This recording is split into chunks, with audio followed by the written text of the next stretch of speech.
Hello, everybody, and welcome to the Everyday Average Man Sports Show. I'm Average Joe here with. I'm just Josh. All right, good. One of these times we're gonna have to switch it up where you do it and do it like right. that. All right. OKC. All right. Are they in trouble?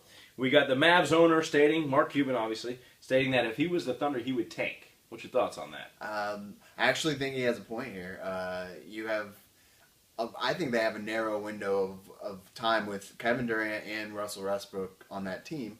You tank, you get a top pick, you add one guy to that puzzle, and they're a finals team, possibly a finals winning team. I don't see any other way for them to do it, really. I mean, they can be a really good team as long as they're both on there, but I think they need a tank. I think if you have a fear of losing them, that's all the more reason not to tank. Because you only got, say, this year. You know, they're going to have to put it together, maybe get into the 7th, 8th spot, sneak in. They're obviously not going to win the division. And the West is so tight that they'll be lucky if they can get to the 6th, 7th, or 8th spot. Yeah. But I think if, which leads me to my next question, Kevin Durant possibly going to Washington, if that is the case, then they're going to have to make their run while they can. I know their chances probably were better when they had James Harden. That was probably the year for it to get done. Yep. And it probably isn't going to happen. They're probably going to have to turn the page on this whole Russell Westbrook, Kevin Durant, the whole deal, Serge Ibaka, the whole thing. But I think you take one last stab at it. I think they come back, they try to sneak in there into the playoffs. I think you take one last stab at it. Yeah. But it's not a bad idea. I mean, you got to think about the future. But the thing is what if you miss on that draft pick? And then we tank for that year, and you miss that on this opportunity with decent talent to make a run in the West. But either way, they're probably not going to get it done. Which leads me to the next question. What about Kevin Durant going to Washington? What are the odds of that? I don't see it as more than 50%, but I think he likes it in Oklahoma City. He's the man in Oklahoma City, even though he has Westbrook there, who's pretty great talent himself. He's a made man there. He goes to Washington. I don't know if he's as much the man. So I think he should stay. That's what I'm. Yeah, I mean, I don't know. I mean, I think Russell Westbrook. I think there's some, not out there in the public for everyone to know. But because they're good athletes and they have good character, and they're not going to reveal all that. But I don't think they mesh as well as everyone thinks they do. I think Westbrook needs to become more of a traditional point guard, dish the ball off, and that's what Kevin Durant needs. He needs somebody who can dish him the ball, who can get him good shots. So let's jump to the next one. All right, talking about the Eagles. Eagles win big with Mark Sanchez. Is he a better fit than Nick Foles? Possibly. Possibly. I could see him being the better fit. Just in that system, he was brought in to play for that system. In my opinion, Foles was just there. Yeah, he just happened to be there. Yeah. He was someone to choose from. So I think the choice was Sanchez. I think no matter what, I think you're right. Sanchez does have he's lighter on his feet. He does have the experience as well. He's took a team into the playoffs. Foles hasn't, and if they want to get this done this year, they might need that experience, that veteran leadership. But I think ultimately it doesn't matter who Chip Kelly puts out there. Look, Vic did good when he was there last year at the beginning of the year until he started getting injured. Nick Foles, I mean, there's been no decrease, no drop-off for productivity for these quarterbacks because of Chip Kelly, the way he puts them in there. They're just lined up for success. And I think, ultimately, this leads me to my next question. I got a lot of segue going on today. Does this make the Jets look even worse, dealing Mark Sanchez and having the quarterback controversy they have over there? I mean, if you go by what you said, then you can't say that it does make them look that much worse if it's a system. But it does make them look worse. I mean, Sanchez is a guy who probably everyone had buried and thought he can't do it with the Jets. He can't do it anywhere.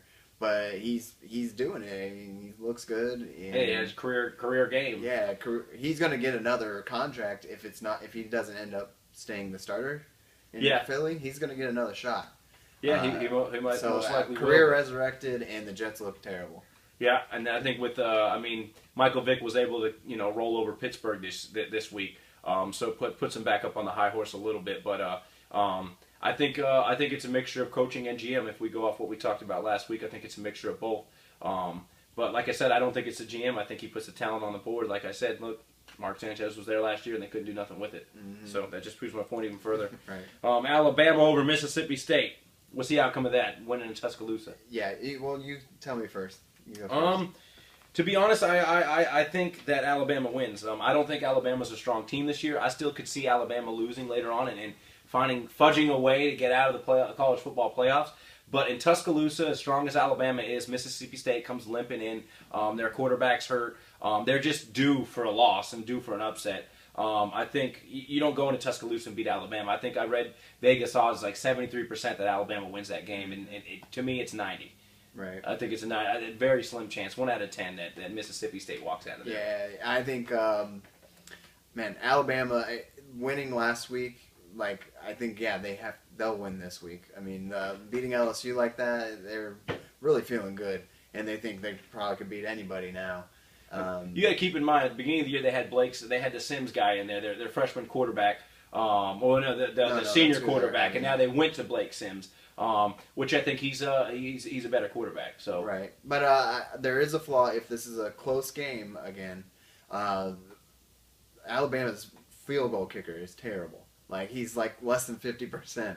Like, they have no faith in him, and I think in a late ball game that could be decided by a field goal, I think they lose. Yeah, I think Alabama shakes them quick. I think they take the game. It's not even close. Yeah, I don't even think it's a close game, to be honest with you. Yeah, could be. And then all right, and how many? Let's see. Well, we got one more, another segue, but I didn't do a good job of leading into it. How many SEC teams end up in the college football playoffs?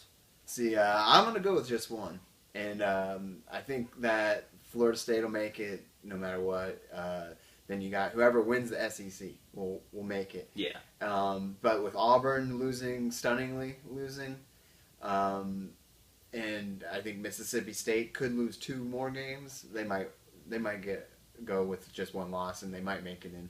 But I think people are going to want to see just the one SEC I think team. everyone's going to want to see, but I think it's going to be 2 teams. I think ultimately the way the rankings always work out and the coaches poll and all that always comes together, it always seems to have two of the top 3 or 4 teams being in the SEC. And it's going to be easier for them to do that this year with them having a 4 spot to be able to have the playoff. I think without a doubt 2 SEC teams make it, even if they have 2 losses, 3 losses. I think somehow it'll work itself out. Auburn or Mississippi State. And then you're going to have the ACC with Florida State, obviously. I mean, I really don't know. I mean, it's going to work itself out, but I just, from going off past experiences and what has happened here in the past, I mean, that's saying that everything, Baylor and TCU continue to go undefeated. I mean, if they lose 1 more, that jumps the SEC up even more. Someone in the Pac-12, if Oregon's able to, if they lose, I mean, those teams, 1 or 2 loss teams, if they lose another one, that's going to jump a whole bunch of teams in the SEC up above them. Yeah, the only thing is, if there is 2 SEC teams, I hope they meet in the first round. I don't want 2 SEC teams in that championship game.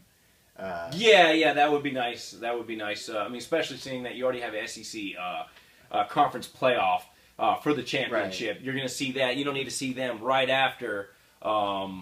I don't know. I guess right after. I don't know. It would be them playing each other again, though. Right. So. But it would be. I just don't want the championship game to be that. I'd like to see something fresh that you probably haven't seen. I wouldn't have a problem with it just because they would have to win a game to get there. So if it happens to be 2 SEC teams after they win that game, then so be it. But I think that I think he kind of alienates the rest of the country. They're already sick of the SEC winning all the time. I think. Well, this is going to state a lot because if the ACC or Big 12 or Pac-12 is going to able to beat whoever represents SEC, whoever wins the national championship this year is going to be a huge deal because that's going to dictate the future.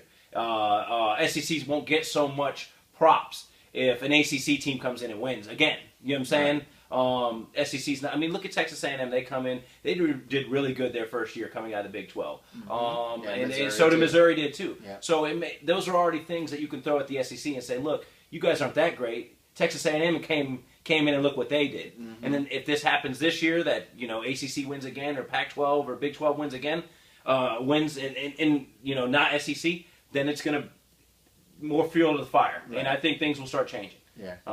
So that's what this college football is in place for. So. Yeah, it'll be nice. It'll be fun to see. All right.